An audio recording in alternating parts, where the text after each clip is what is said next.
મોટું હું કંઈક છું એવું મનાઈ ગયું ને એની તમારે રોજ હોળી હશે, રોજ ઉપાધિ હશે. બોલો. અને જેને બિલકુલ સરળ હશે ને, જેને ભલે મોટા હોય છતાંય તે જેને આ અહંકાર નથી ને, બોલો એને તમને કાંઈ એની કોઈ ચિંતા એને ના હોય, એની સાસુની ના હોય ને, એના ધણીની ના હોય ને, એના કોઈ ઘરના પરિવારના ના હોય. અને ઓલે આનું કેટલું હચવવું પડે. બોલો. મુક્તો એક ઘરમાં વ્યવહારમાં નથી ચાલતું તો આ તો સત્સંગ છે. અહીં તો આપણે શૂન્ય થયા વગર છૂટકો જ નથી. આ પમાય જ નહીં. તમે ગમે એટલી આપણે ભક્તિ કરીએ ને ગમે એમ કરીએ, પમાય જ નહીં.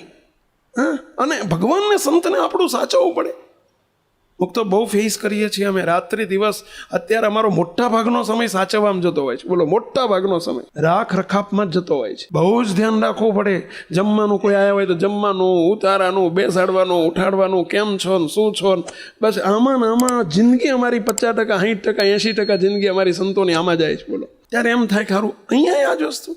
અને એનું કારણ એક જ આપણો અહંકાર. આપણે આપણી જાતને કંઈક માની લઈએ છીએ એટલે